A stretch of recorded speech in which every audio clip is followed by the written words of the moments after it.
Welcome to the newest episode of Junk Food and You. Today I'm with my good friend Chetan Patel. Chetan is a independent comic book publisher. He does the world famous TikTok Tom, and he will never say it's world famous, but I actually heard of him before I met him, so that's kind of cool. And today we're going to talk about snacks, food, and junk food when it comes to comic books. So Chetan, say hello. Hello, everyone. How is everyone? And how are you, Chris? I'm good. Thanks for asking. So I thought we would talk about. We actually started talking about this a little bit before, and the first thing you said when I suggested the idea of snacks and junk food in comic books, the first thing you said was like hostess ads. Every kid our age remembers those ads because every kid who bought a comic book saw those ads. There's no way to avoid those. The funny thing about them is I found they were kind of incognito, because what happened was you'd read the Spider-Man comic book and you'd flip through, and first he's fighting Doc Ock in New York and getting beat up and everything like that, and then suddenly he's feeding cronies hostess pies or something like that. Like, it was always weird how if it was in the wrong place of the comic book, you wouldn't necessarily know that it was actually an ad, and that you almost think the story just suddenly took a weird turn. You're right. I do remember reading some of those and going, wait a minute, what's going on here? Yeah, the other thing too, from what I know, and maybe you might have some insight in this, a lot of those old ads were actually drawn by the same guys who were doing the comic books. Like, I think so. That's where we had a talk a while back about that, and I think they were. Some of them, I don't remember the artists. I'm thinking Herb Trimpe, Mary Severin. Those people did like the Hulk ad, Spider-Man, and I'm trying to remember Dr. Doom, I think. If I remember, wasn't there one ad with Dr. Doom? I think there was, yeah, there was one with Dr. Doom. And Lex Luthor stealing those in his purple suit. Yep, I remember that one. So yeah, I definitely, I remember, like, you know, those ones are, I mean, I think everybody, those are sort of like, I think everybody remembers those the best. I mean, I think there's always been snack ads, but I really think, you know, when you talk to any sort of comic book fan, the first ones you think about are the hostess ads. That's it. And the other ad I do remember, well, you know, when you first mentioned this, is the bubblegum pouches that look like tobacco. Oh yeah, Big League Chew. That's it, Big League Chew. You know they still make that stuff? Do they? They do. Okay, I thought it would be illegal now. Not illegal, but, you know, banned because of anti-smoking, anti-tobacco, and all that stuff. I think it's because it's a tobacco alternative, so they're like, it's better for you or something like that. So even as a kid, I thought that was an odd ad to put into a comic book. Yeah, and I mean, it sort of goes along. The weird thing, one of the reasons I thought it was a weird ad was because baseball and comic book readers didn't seem like a good connection either. No.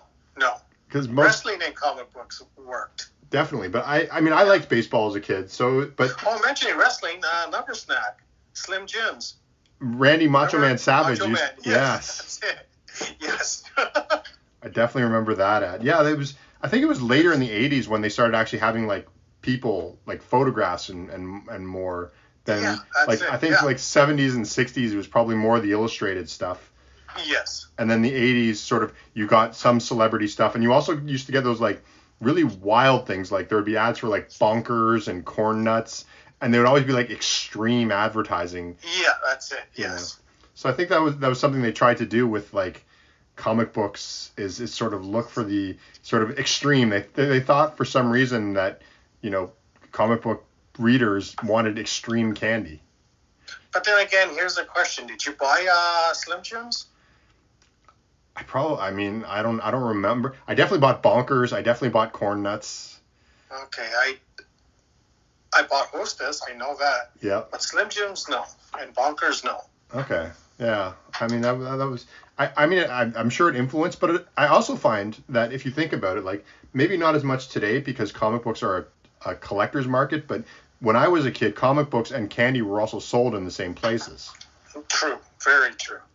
So it makes sense that there's a bit of a connection with it because, you know, it would be sort of your local corner store that would have the spinner rack for comic books.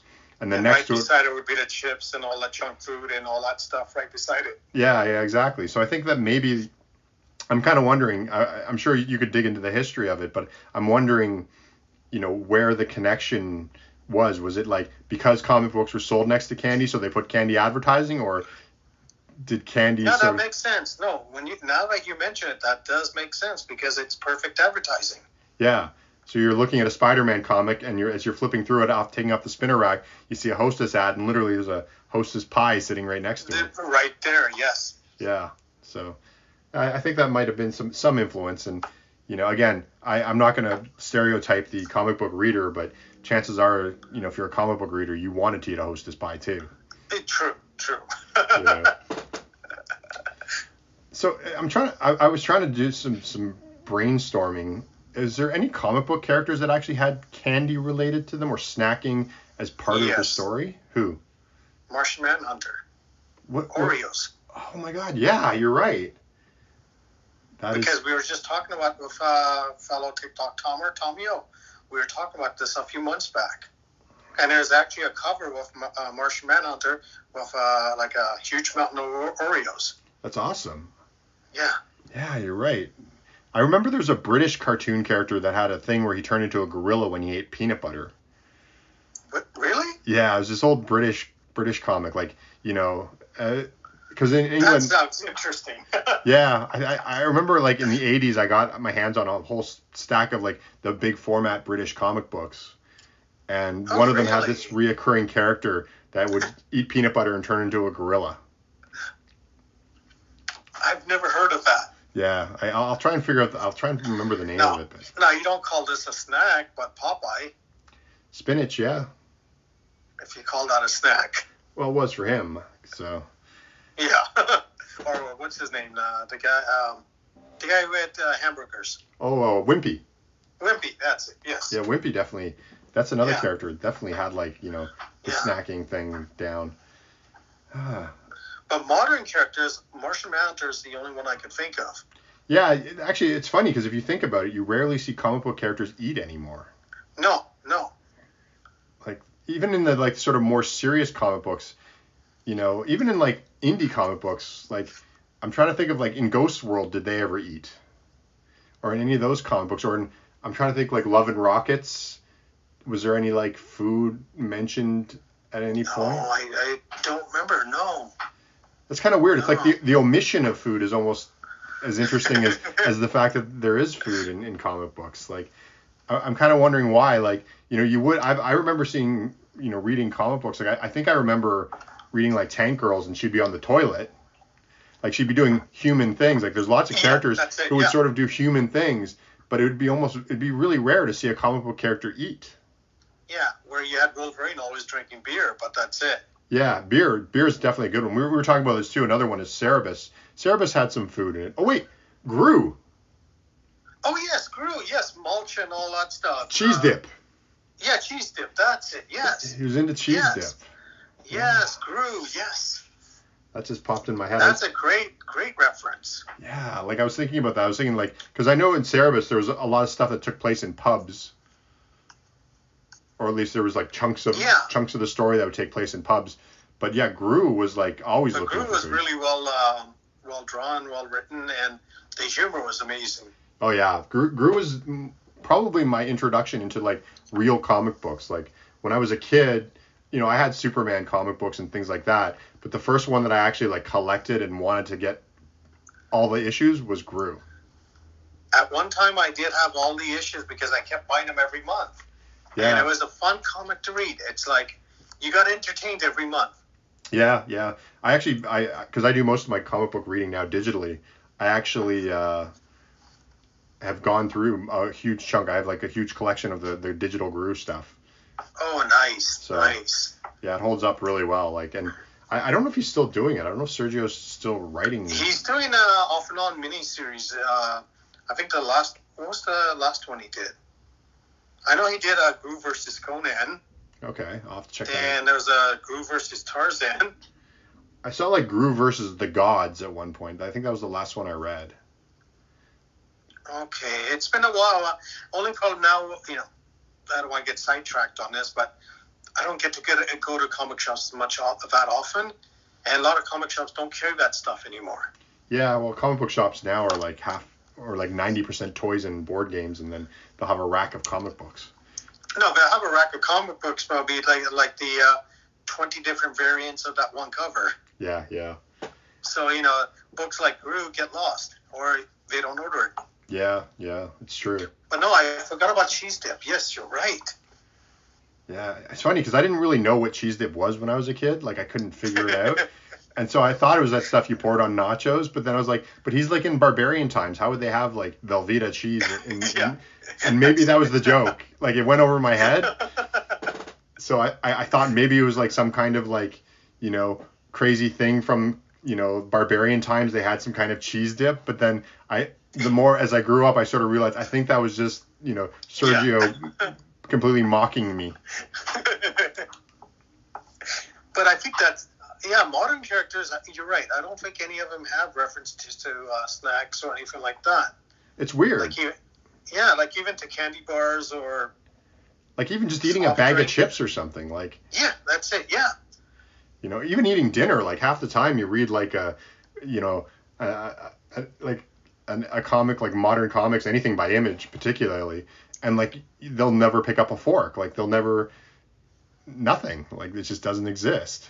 But I'm surprised they don't do that because, take an example like a movie. Some actor walks by with a can of Coke in his hand. It's advertising. Yeah. And I'm surprising.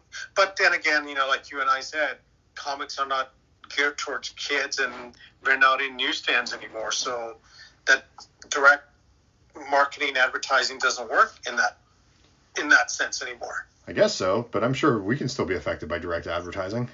Oh, yeah, true. So that's interesting. So let's. We're talking a bit about indie comics, and you do a comic called TikTok Tom. Yes.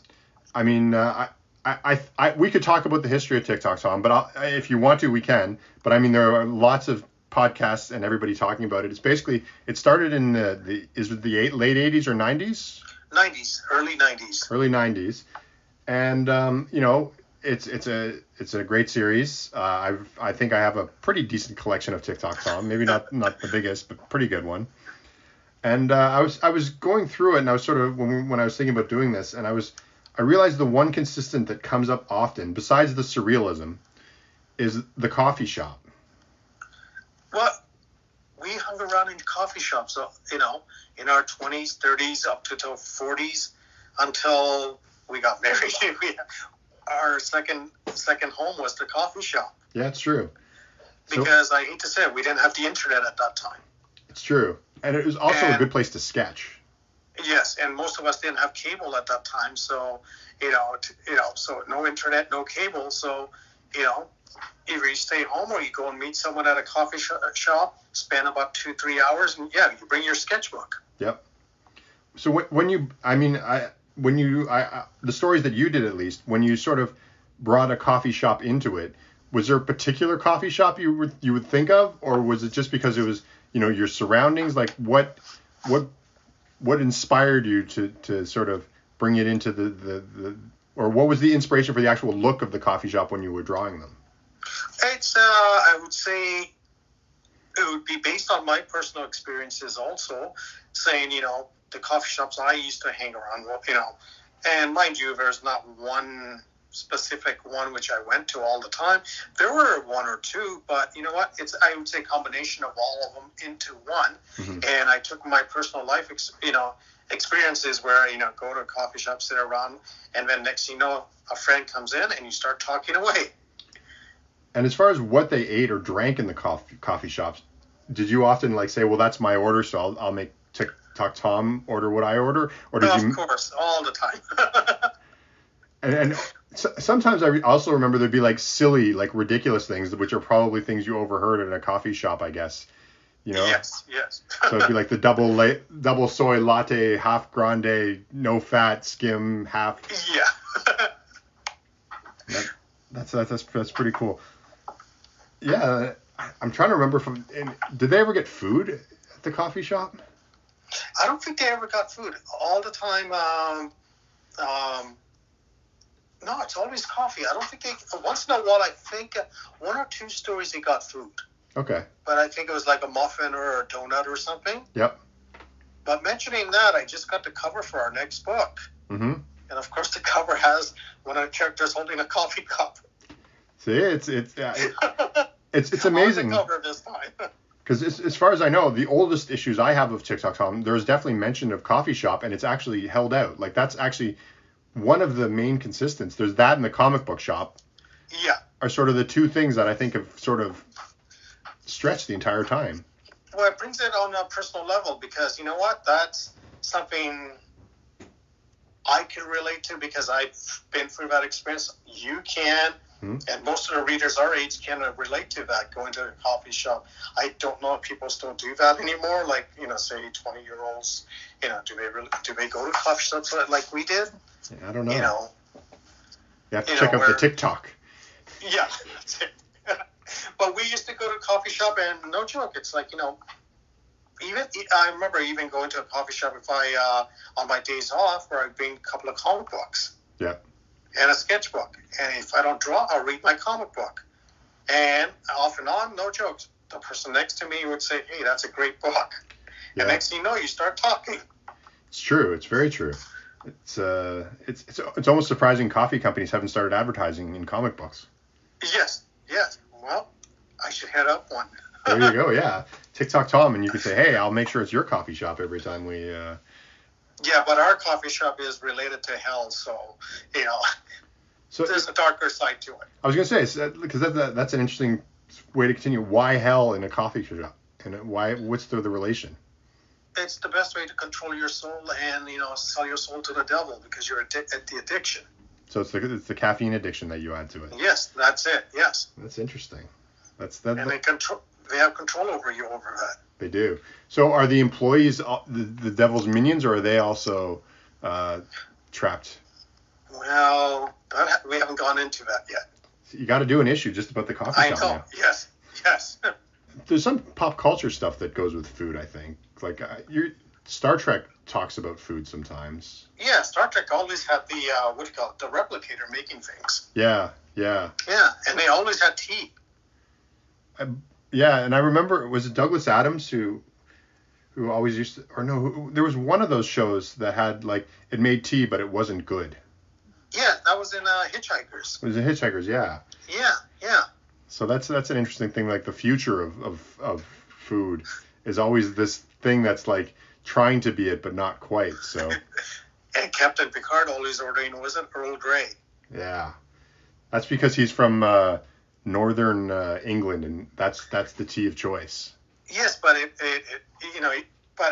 hate to say it, it's like far future, but still he's ordering Earl Grey. Yeah, I wonder if you've been doing TikTok Tom for how many years now? Over 25 years now. And you still put coffee in it, so he's going to stick with the Earl Grey, even if it's 1,000 years in the future. No, but comics and pop culture, it's going to have reference to snacks, soft drinks, snacks, alcohol sometimes, but mostly snacks and, again, soft drinks are going to have reference to it all the time. Do you think the lack of alcohol and things like that is because of control groups, or do you think it's an actual conscious decision by the writers?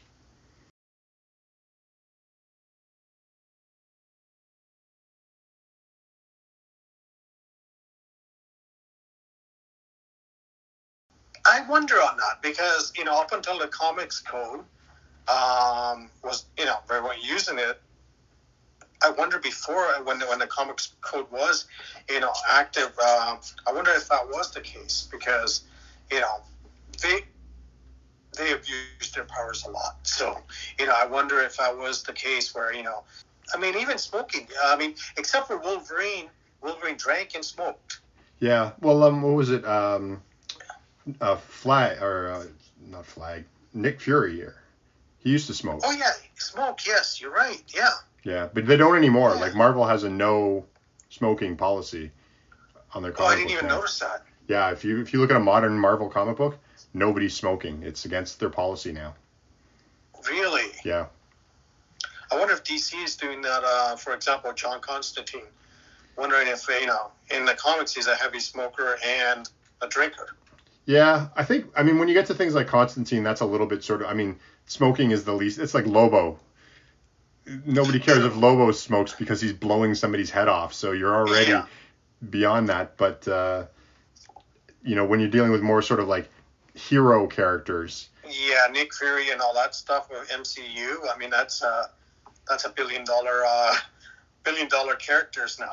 Yeah. So Samuel Jackson never smoked. Yeah. So. Oh, you're right. You're right. Like I never thought about that. Yeah, it's interesting how, like, again, they have a no smoking policy. Disney in general, because now you're getting into, because a lot of the MCU, except for the first Iron Man and Hulk movie, I think everything now is sort of Disney, and they have a very strict no smoking. Strict policy, yeah. Yeah. So. Well, look at their audience base. I mean, it makes sense on that. Yeah, it does. Well, it's interesting now because comic books are an adult and a kid's thing, so it must be an interesting line they have to straddle. Yes.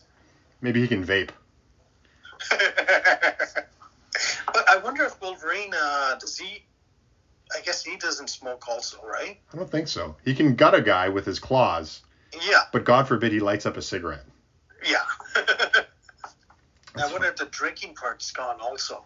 I don't know. I haven't read a Wolverine comic in a long time. Same here. Yeah. And if I have, they've been like the old ones, so.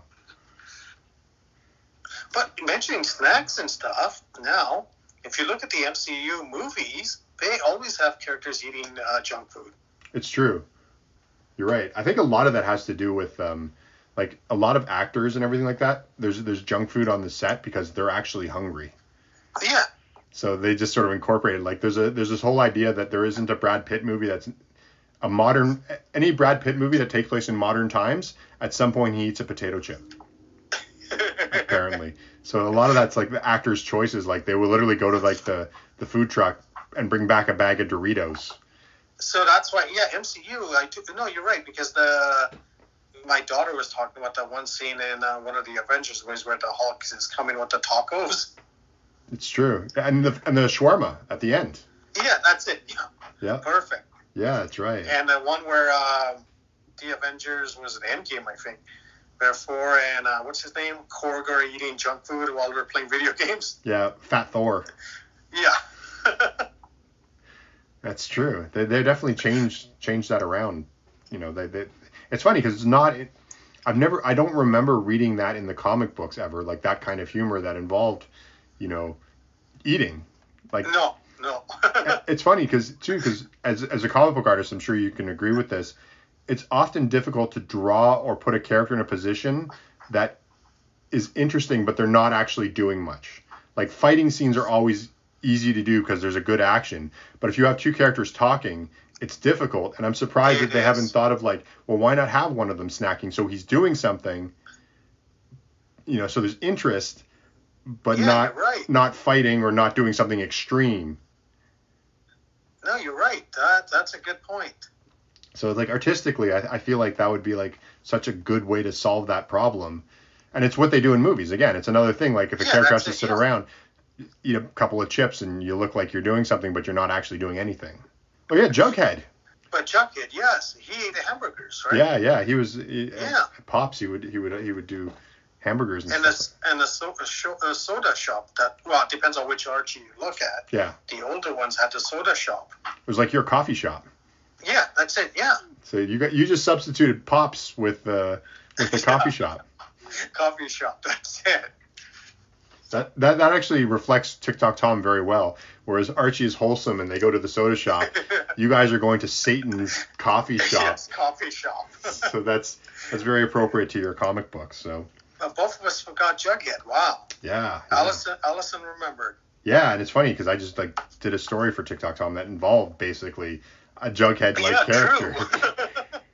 I'm sure, you know what, once we put this podcast to end, we'll think of other characters that we probably did not even think about it. I'm sure there's dozens of them out there. Yeah, we'll have to do a second episode. I don't think Superman ever ate anything, or Batman. The closest I can think of Superman eating, and the only time is there was that time in the Superman movie when Lois Lane invited him to dinner, and he flew on the balcony, but he just sort of left. Yes. He didn't stick around, so. Yeah. Batman, occasionally I think Alfred would bring him food and want him to eat. But he would be like... but nothing like junk food or snacks. No, it would always be like a tray of like That's it. Yeah, fancy tray full of stuff. So I'm surprised Flash they never showed that. You know what? They might have done it in because I think I remember part of the Flash story is that he has a high metabolism. Yeah, that's it. Yeah, and that's why I don't remember. I remember they showing him eating, but nothing.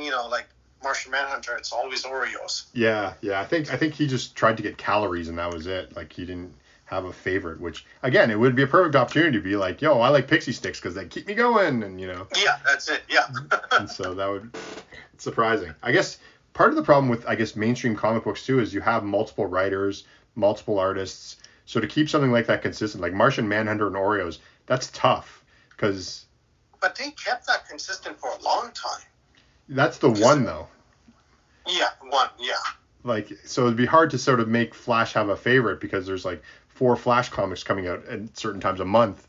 Oh yeah, true. And you have to then have everybody get on that train of like, well, he eats Doritos, doesn't he? It's like, well, yes, he must eat Doritos and consistently eat Doritos. So. I think nowadays too, sometimes in some of the comic books, like The Boys, they'll have junk food, like they'll have them like endorsing junk food, but it's generally sort of more parody than anything else. But here's a question for you. Pizza. Any characters that's been eating pizza in the comics? The Turtles. I've never read the Turtles, so. Teenage Mutant Ninja Turtles used to eat pizza. Oh, did they? Okay, there you go. That's the best known junk food that you could think of. Yeah, it's true. Hostess. It's true. So any future TikTok Tom food things you could think of? Anything you think inspired by this? Nothing so far. Like I said, the cover has a character holding a coffee cup. So that. I think there was a reference to Candy Critic in one of the stories in a future issue. Somebody posted something on Instagram. It might have been Tom. Oh, maybe. I think he did. He posted on his Instagram, and if I see it, I'll repost it on mine. But there was a story about he's eating something, and he said, "Yeah, this is recommended by the Candy Critic." So I was greatly flattered. Nice. So. Oh wait! That's part of my the story Tom and I were working on. It's about a zombie. Okay. So I wonder if that has to do with the Candy Critic. Probably. Brains by Candy Critic. Brains by Candy Critic. Well, brain candy. If things take off, what you should do is get a coffee roasting company to do a TikTok Tom roast. Oh, that would be good. There's a lady that follows me on Twitter, and she does reviews on coffees and coffee shops and all that stuff. And because one time I put a tag for coffee on my post, and she started following me since then. It's been I'm gonna recommend that. You should message her and see if she knows any coffee companies that would be willing to do a TikTok Tom blend. Oh, nice. You could design the package and. That would be good. A little bit of reality. So I think we can wrap this up. Do you have any last? No, but you know what? Like you said, for me, growing up as a young kid looking at comics and comics especially, the junk. Well, you want to call it snacks. I call it junk food, but junk food's. This podcast is literally called Junk Food, so it's okay. So I remember all those ads, and even what we brought up, even not even comics, but even pop culture things like wrestling. Mm-hmm. When you watch wrestling, the ads were for junk food. Yeah. And I grew up watching wrestling and reading comic books. So two things that I remember a lot of everything you just mentioned. Everything was part of that. Yeah, for sure. So do you have any? I'll give you some time to. What are you working on now? You're doing a new issue of TikTok Tom? Yes, right now we're working away on a flip book called. One side will be homage to the romance comics of the 60s, 70s, and 80s called Lost in Love, and the opposite side will be a homage to the old wartime comics, and it's called This Means War. We are currently working away on that, so hopefully by September, October, we'll have that book out. And where can they find this book? They could find it on our website, www.tiktoktom.com. Okay. And on Instagram and Facebook and on Twitter. Okay. And they can find links to all that on your website? Yes, and Cool. our books are available also on Amazon Kindle. Ah, that's a good place to put books. Yes, yes. So, well, thanks for being a guest. And again, if we get more snacking ideas, I think we should definitely do a second episode of this. Definitely, and thank you for having me on, Chris. Oh, definitely. Thanks for being on. Thank you.